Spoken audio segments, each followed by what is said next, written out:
why, what to do. The first 7 years are the most important. So let's forget about ourselves as parents and educators. Let's think of ourselves as children now, our childhood. Often we don't remember what happened in the first years of life. In a way, it's very protective because if we could bring it about, we wouldn't handle what's happening next. You can see that after the third year, the child refreshes, begins a new cycle. And then later on, there is a new cycle. But the first 7 years are critical. What happened to our childhood in the first 7 years? Do you know? We need to investigate. Why? To understand ourselves better. Because self-knowledge is critical for the development of ourselves. In the Spirit's book by Kardec,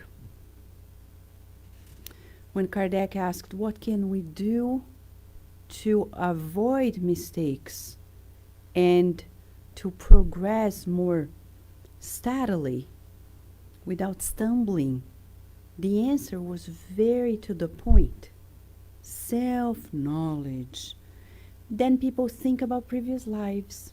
But what about this life? Do you know what was happening in your household when you were in the first 7 years? Because those elements are still playing a huge role without noticing, and we don't even realize. But once we do, we can manage it. What was happening then? I'm not saying bad. It could be good things too. They make us understand why we like certain things. Many people say, Vanessa, it's so hard to cut on chocolate. Ask your parents. Usually, because of stress, we tend to go to the sweets, especially when we have little kids. It's not a new trend. Remember grandmothers receiving children giving sweets. And you ask why, right? Because if you think from the point of view of survival, think about physical survival. Why giving sweets and not protein? Because our bodies are wise. But why would we gravitate to comfort food? Because it's stressful. It's stressful. Whenever we are under stress, we find ways to soothe ourselves. So it's very likely that our tendency to go to sweets didn't begin with ourselves. See the previous generation. And where that was implemented? When we were kids, because it was stressful for them. They may have loved us, but there was no break. Right? So think about it. Things that nowadays are habits for us, and we often think in a guilty way, like I began it. And nowadays, there are many psychologists showing to us that it didn't begin with ourselves. There's even a book by family constellation therapists that talks about that. It didn't begin with you. Saying, identify how your ancestors were doing things and it's passing on you and you don't notice. The same way we're passing that inheritance to others. One question that people may ask is, oh my gosh, are we doomed? No. Because the new generations come and they are prepared to break the protocols. They are supposed to start something new. That's how it's supposed to happen. It's supposed to begin anew, okay? So, in a way, for all of us, it's important just to begin anew. Welcome. Please come in. Oh, sure, sure. So, for all of us, it's important to identify where things begun. And when children come nowadays and say, am I going to be like my dad, like my mom? No, it's up to you. When you reincarnated, you knew it, you chose it, and you didn't choose to come here and repeat. You chose to help and start something new. So, start reinventing it all. The family. It's in your hands to reinvent the next thing in the family. You're not doomed to it all because now we're aware. We're conscious. Several studies shows to us that there is this interconnection in which mother, father, relatives play a role, and educators later, they play a role, and nowadays we would say babysitters, right? They have a role, and those experiences will affect later on. For example, a baby goes to infant care. If this baby in the infant care doesn't have his or her needs addressed,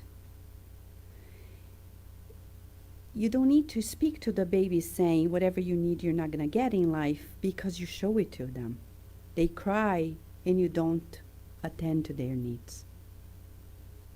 And you continue talking to a colleague and the baby's crying, saying, oh yeah, I think they're just tired, they're going to sleep. Instead of going there and soothing the baby, telling, I know you're tired, but soon you're going to sleep. That's okay. Right? So it's a way for us to understand as babies that life is going to respond to our needs. In Spiritism, in the Spirit's book, question 383, Kardec says to us that a spirit is more impressionable during childhood, when the impressions it receives more easily mold its personality and therefore its progress. This was written in 1857.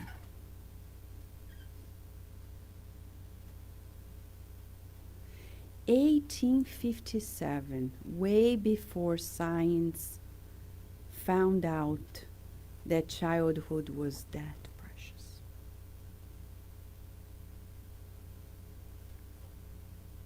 So what neuroscience validates and tells us nowadays, this brain is so plastic, take care. It means when you have a baby, you want to go to a party, don't take your baby, because your baby cannot handle that much. To a concert, to a theater, to a play, I'm sorry, but that's not an environment for babies. It's too much. The noise, not even talking about the spiritual vibrations. It's not fair to overwhelm the children with that much. And as Dr. Nadine Blake from San Francisco, and this is one of the TED Talks that I would recommend to everybody, she talks adversity in childhood and the long-term effects. When she mentions to us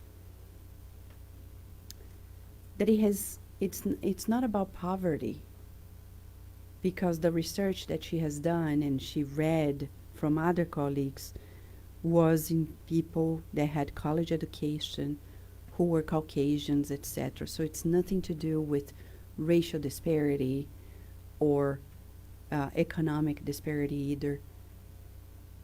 It's about lack of knowledge.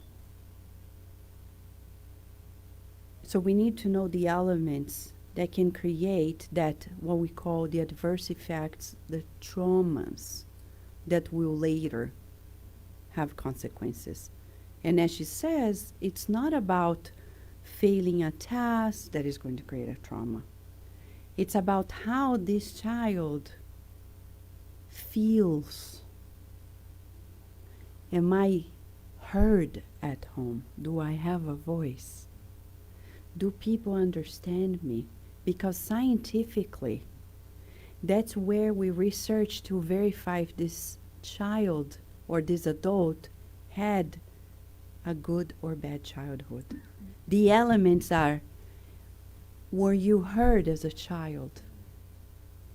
Majority of us were raised in houses, and it's changing, but we're not there yet.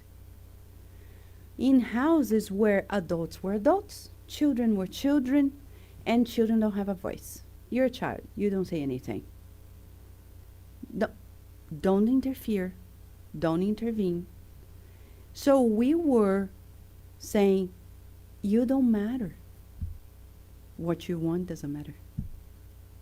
What matters is me because I'm an adult. This is what we call, in other words, abuse of authority. I am the adult, which means you don't know anything.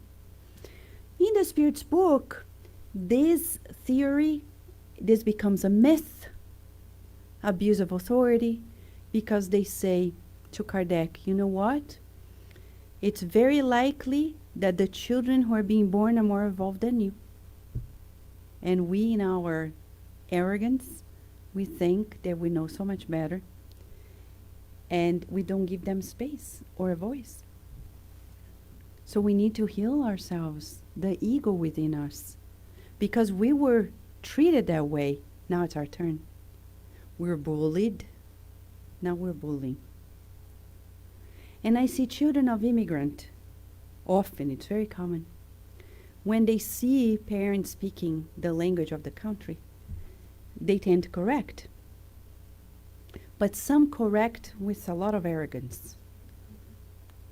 But you see, besides learning elsewhere, because our schools, in a way, display that arrogance, and they give room sometimes for children to be that arrogant. It's also because when they were little, they would not know how to speak certain words, and we would laugh at them and say, that's not how you say it. And we were arrogant. Or the siblings were arrogant and saying, oh, he doesn't know how to say it. Ha ha ha ha ha. And now it's their turn. So we find very easily ways to perceive how those little experiences magnify and become almost like a monster in our preteen, teen years, and later in adulthood. When I see killers, serial killers, shooters, it is very clear, it's very clear that there was no love.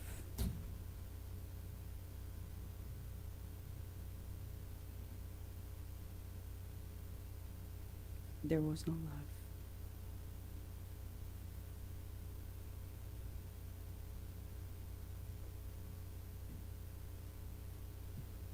Our earth is in a transition, and that impacts in the way that we raise our children and that we deal with our inner children as well. In this book, when Divaldo and I decided to put it together, we wanted to clarify certain things that people were talking about, special children, indigo, crystal children, but most of all, we were talking about addressing the issues of the new generation.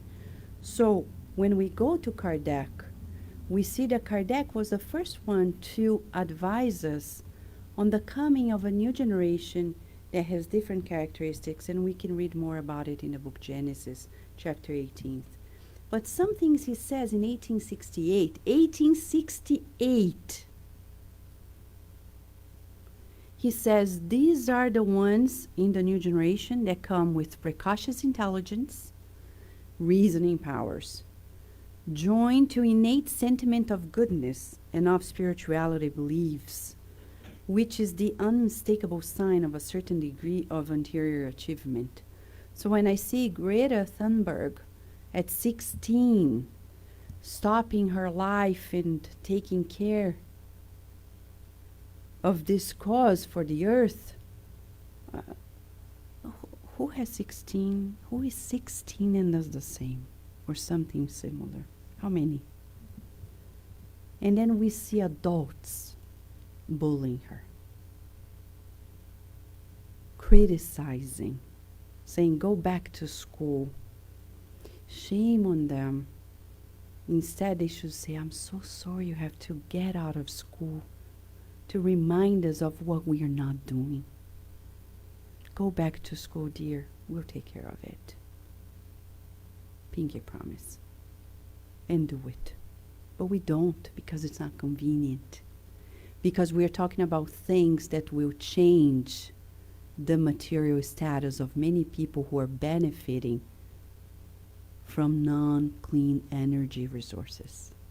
So much so, when you watch Inside Bill's Brain on Netflix, you see how a billionaire gets a group of people, scientists, to create clean energy resources. And when he's about to create a deal with a certain country, our country goes there and shuts it down out of material interest. There is conflict of interest, materially speaking. Of course, what Greta Thunberg is talking about is not convenient.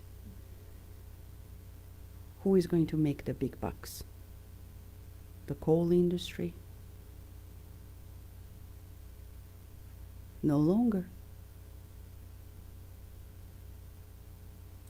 So, the oil industry? No longer. It's not convenient. So they come with those characteristics, and Kardec, at the vanguard of our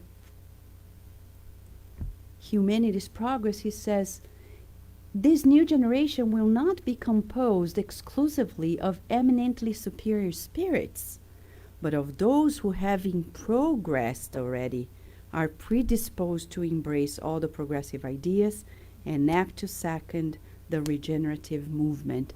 Meaning, our children, ourselves, and our children, the ones who are coming, doesn't mean we are superior, they are superior. It means that they are ready to do the new.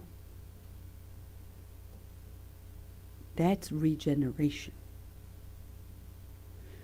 But if we as parents and educators, we limit their access to the resources to do the new, if we limit their actions because what they are doing is strange,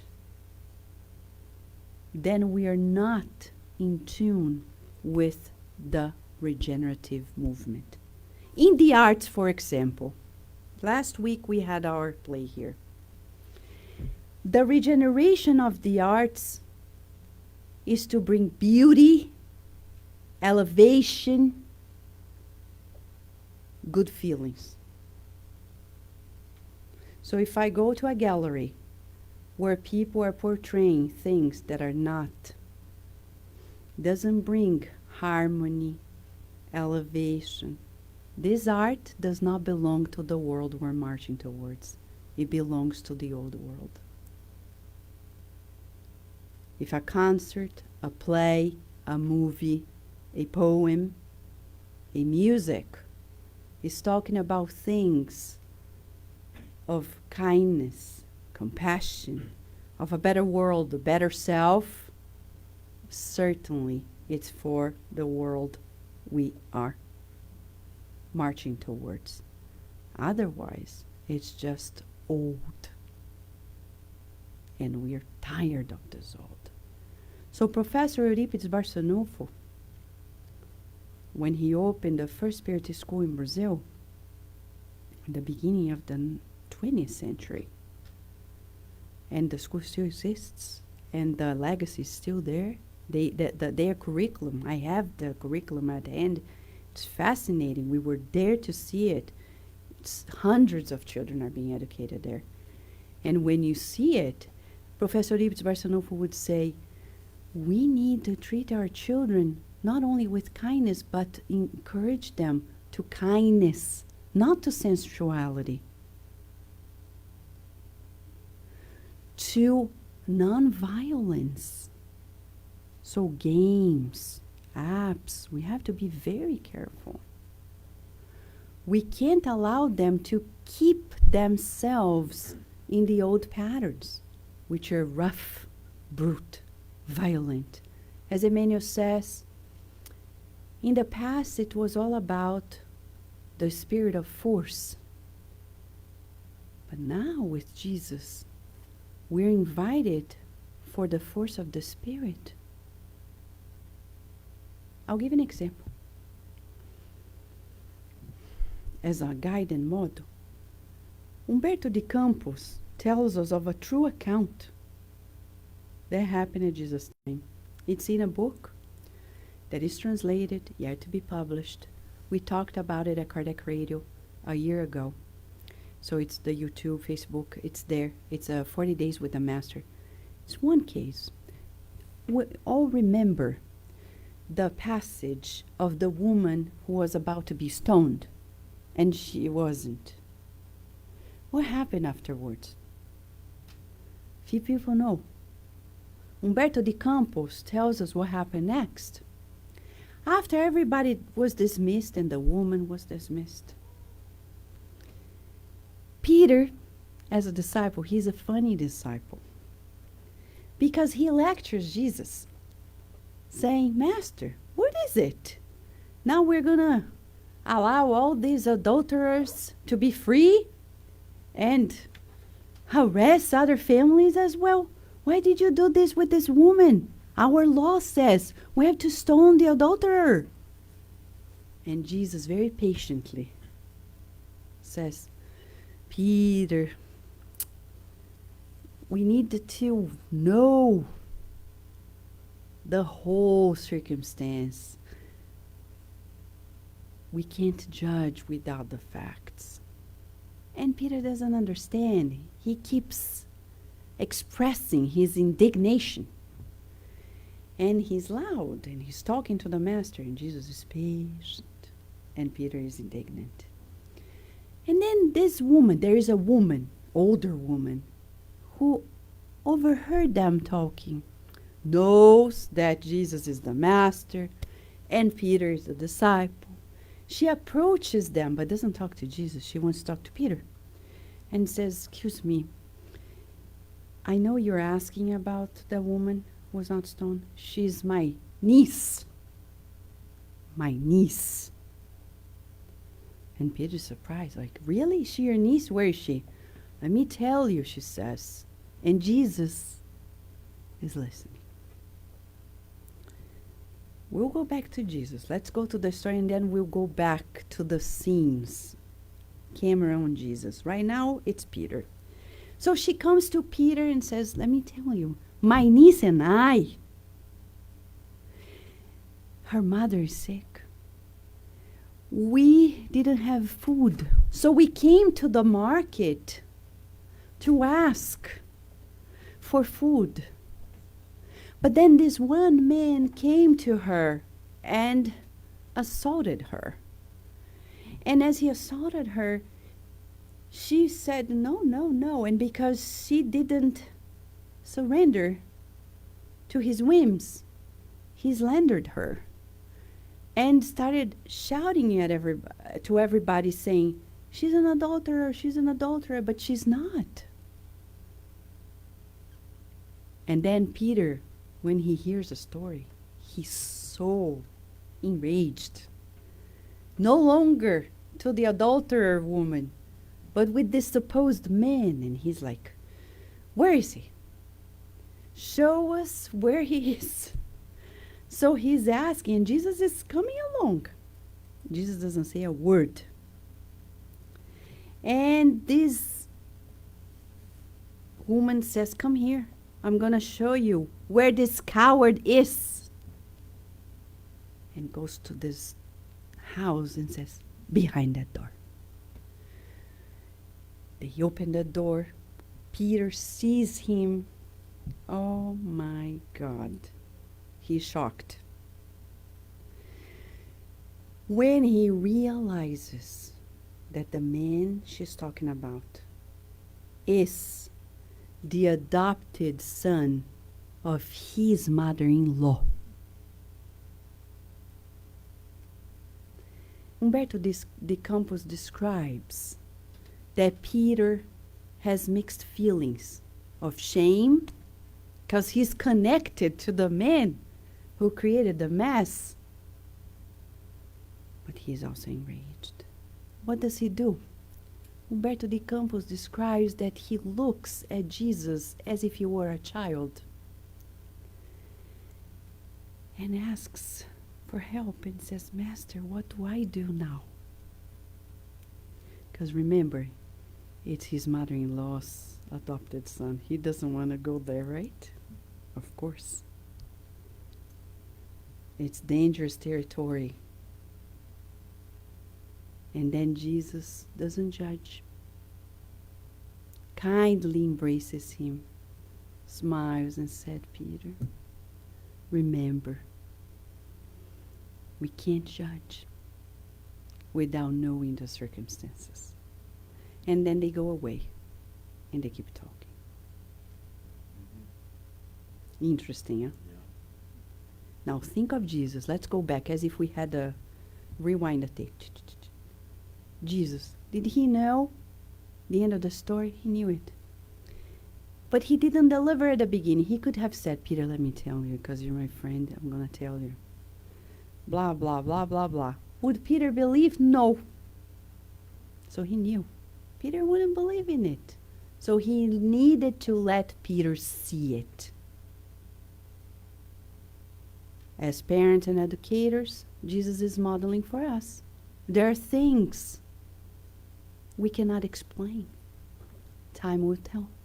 Experience will give to the children as time and experience gave to us awareness of things that our parents' words and educators didn't do much. But Jesus was there all along.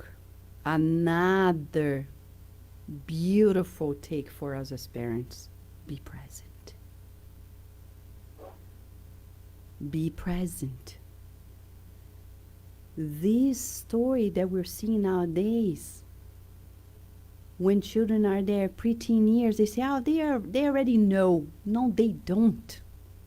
Neuroscience shows to us that the prefrontal cortex is not mature until 25.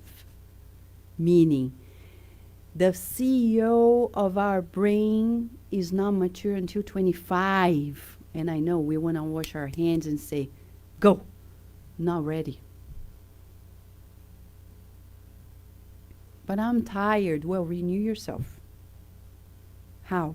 In the waters of the gospel. But Jesus was present all along. And he didn't interfere. But he was present. And he knew Peter would need his help in the ultimate hour. He was there. Till the end. How many parents and educators fail because they retreat, they withdraw in the most critical hour? And Jesus didn't interfere, but he was there. When the disciple was ready, he was there.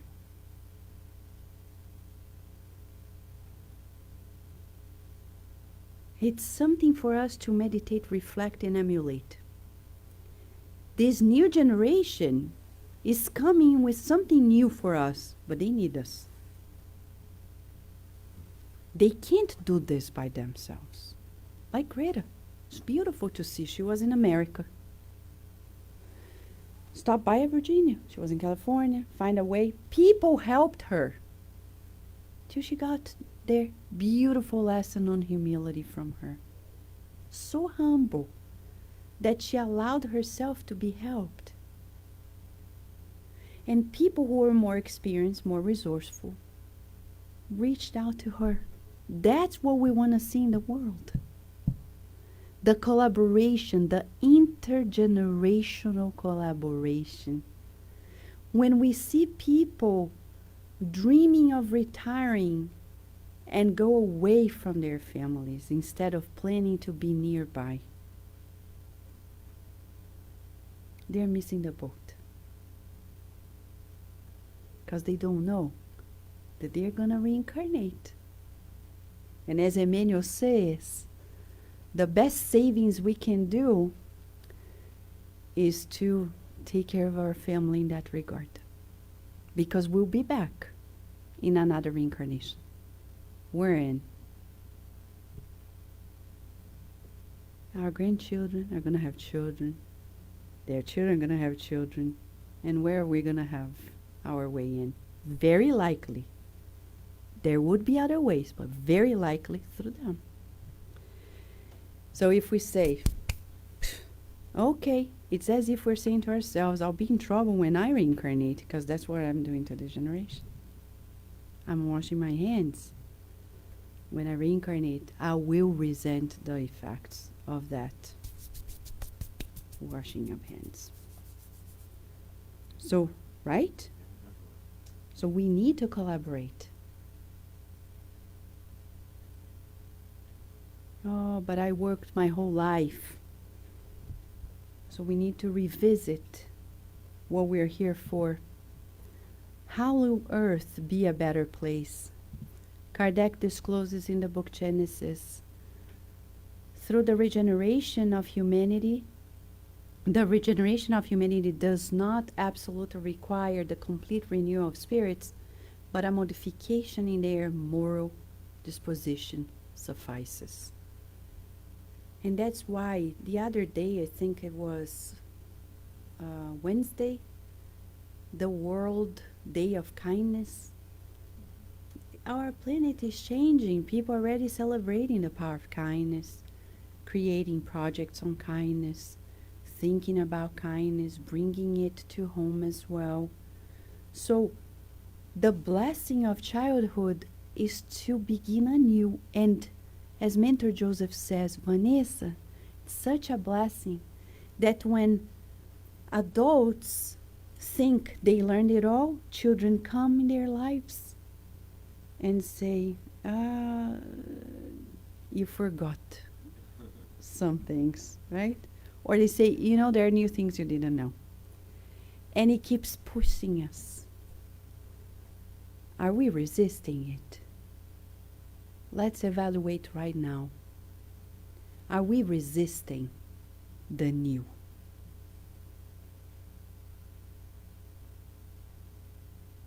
Think about a scale 0 to 10. 0 being like no resistance, 10, 100% resistance. Where do you think you are regarding what life is giving nowadays and the openness to embrace these opportunities?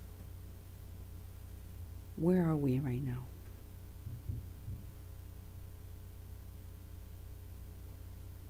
We need to be open.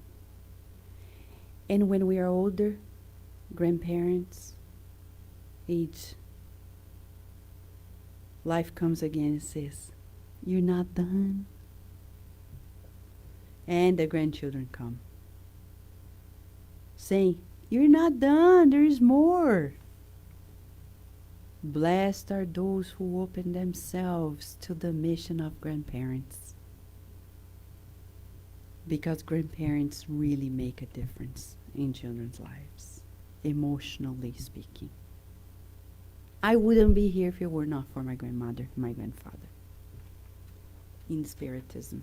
My grandparents did a great job, but it took my grandparents in many levels to model many things that nowadays are second nature for me. If they were not in my life, if they had not given up their lives to take care of the five of us whenever needed, I probably wouldn't be here.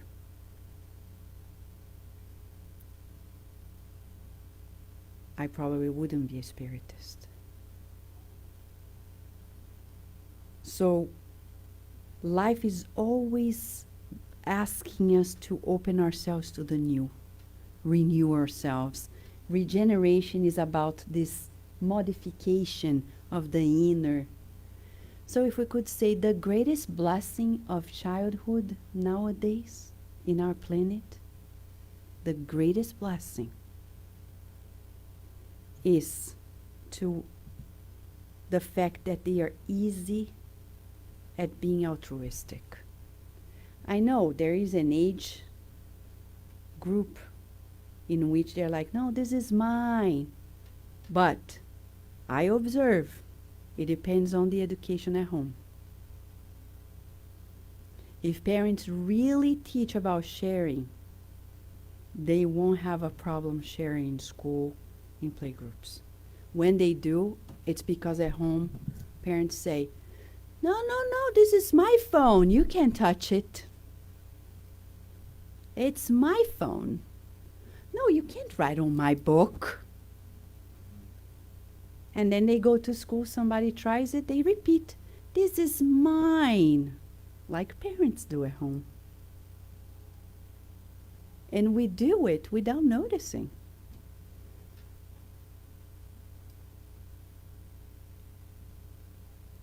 I can say, this is mom's phone.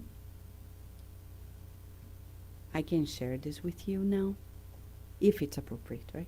I'm just saying. But we don't write on books. We write on notebooks. Let me get you a notebook. Let me share you my notebook. It's ours. And then they will easily share. They bring tendencies from the past. Deep inside, they are reborn for this. But what is altruism? It's very difficult, the concept. Scientifically, and this is in a paper in a scientific journal named Science, which is one of the main journals in science. Altruistic acts are those that intentionally benefit another organism, incur no direct personal benefit, and sometimes bear a personal cost. Meaning, you do things for others and you put others first. It's very hard because people tend to feel like if I do it, who is going to take care of me, right? And then people feel like, I'm not going to do that. You're crazy? What about me? If I do this, who's going to take care of me? Thank God Jesus didn't think that way. Right? Thank God many other benefactors of humanity didn't think that way. Thank God Chico Xavier didn't think that way.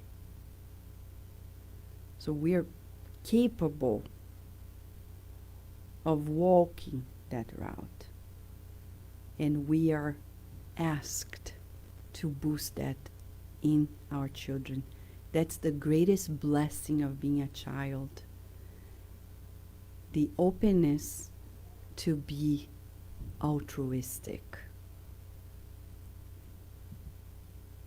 In our biology, it shows that there is a specific area in our brain, the one that is highlighted here. It's one of the studies in which they showed that there is higher activity in this area of the brain, which is pretty much here. It's almost like the antenna of ourselves. When we feel altruistic. So we really need to pay attention to people's needs and teach our children. Christmas is coming, and of course, Christmas list. But we need to remind them that there are 240 million children on earth, UNICEF says it, that are displaced because of wars. They are in camps. They have nothing.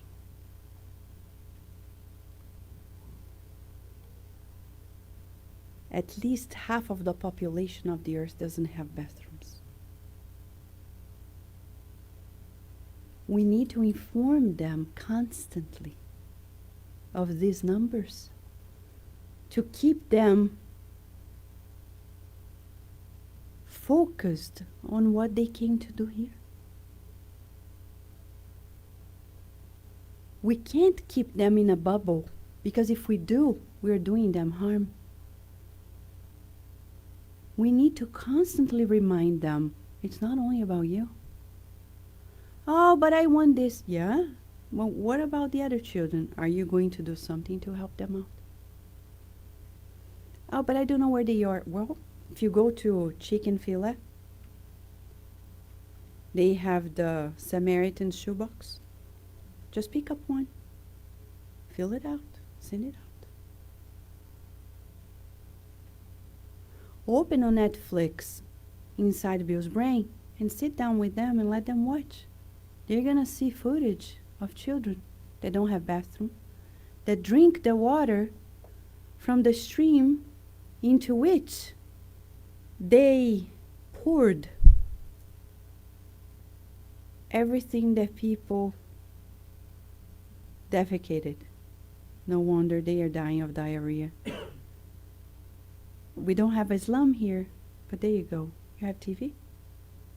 It's good to see it. Keep it real. There are 10,000 ways. These are just some. But we need to keep it real, and we need to keep it current. Oh, but they are going to have nightmares. Great. Because this problem is not theirs, it's our problem. We don't reincarnate to be in a bubble, to go to the best schools, to live in the best neighborhoods, to drive in the best, to ride the best cars, to have the most protective parents. Parents are educators, and we need to teach our children about life. You reincarnated to do the good. You were prepared for it, right? You were prepared. I was prepared. You were not here to be a queen or a king or a princess or a prince, to be served. You're a child of God. You're here to serve. So we teach them about emotional awareness. What are you feeling? Are you feeling sad? Yeah, we need to pray tonight to ask God. Right? Exactly. We will in a minute. And we can tell our children, let us pray.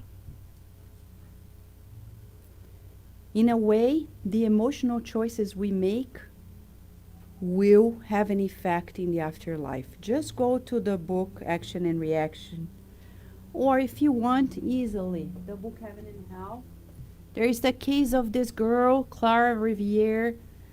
She's sick, and the brothers are well, but she's so fully aware that there is a reason why she's sick. And she feels the guardian angel. She's there for a few years at deathbed, and when she discarnates, she gives instructions to the parents and the siblings. And in the afterlife, she comes back to tell the news through the mediums of Kardec, and the whole dialogue is reported there. It's so beautiful to show to us that the choices we make here at those critical times when we are ill, etc., will affect later in our continuity of life. At the end of the day, the best blessing, if there is that expression, of being a child is the incentive to do the good and to be good. Because when we become adults, we become cynic about it. We tend to doubt that the good really exists. So many people doubt seeing the odds of life. They doubt God. They doubt the good. But the greatest blessing of childhood is that certainty that God exists. Rarely you're going to find a child that doesn't believe in God. Even Akiani, who is a missionary artist on earth, when she was a little kid, and I was able to talk to her mom years ago on the phone in 2006 when they kindly allowed us to reprint 2 of her paintings in the book that we wrote with Divaldo Franco. And her mother, being a foreigner in the country, I remember talking to her on the phone, and she said, you know, what's mostly fascinating is that we were not religious at all. We never taught her anything about God. But she one day painted Jesus and started talking about things we've never taught her. And the best part of childhood is the certainty that God is so good that allows us to reincarnate, to begin anew, to start fresh. And it is on us to reinforce it and tell them, you're right, it's good to be good. Dr. Stephen Post, a friend of Kardec Radio, professor at the Stony Brook University, he is the leader of this project, showing lots of evidence scientifically that when we promote the good, when we volunteer, when we do the good, physically we're better off health-wise, emotionally, and we would add spiritually. So telling our children, yes, it is good to be good. It's good when you are at school and a friend is mean, but you just learn to forgive. And when somebody wants the thing that you have and you just give it to them, and you say, good job. And we're not going to be afraid that anything is going to lack, because God is abundant in His love. Nothing lacks in the universe. And we can even tell our children, look at this.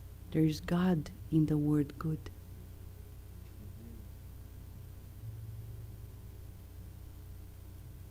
So the good comes from God. And it's up to us to reinforce in the child inside of us and the children that are coming our way the good that they are here for. And for that inner child of us that somewhat may still feel not heard of or crying, we can talk to that child, because we're adults now, and tell this child, good job. You did great.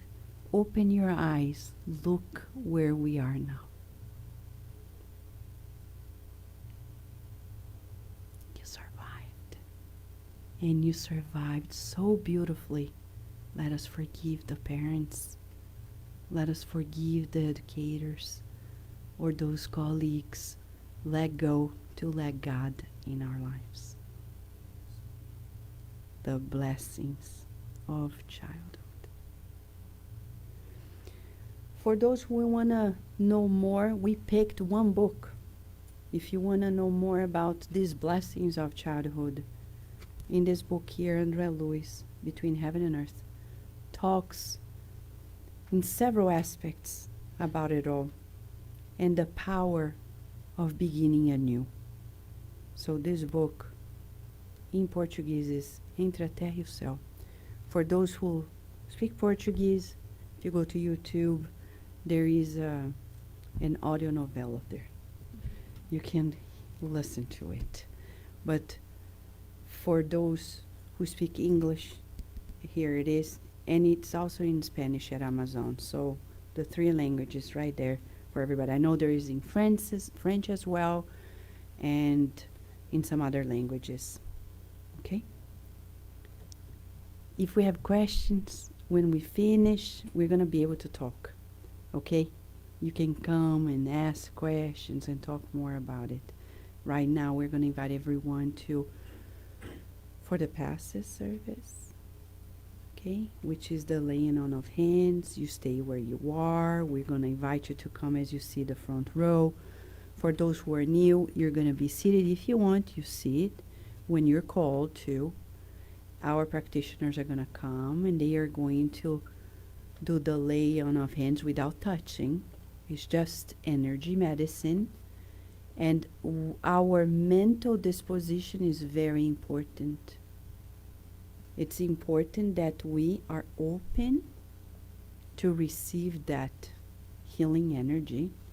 And later we're going to receive a little cup of spring water that has nothing materially, but spiritually has spiritual vitamins. Nobody's obliged. People can drink it. We're going to offer it to you. Just stay where we are, and we're going to call you up, okay? Meanwhile, let's think about this. It's good to be good.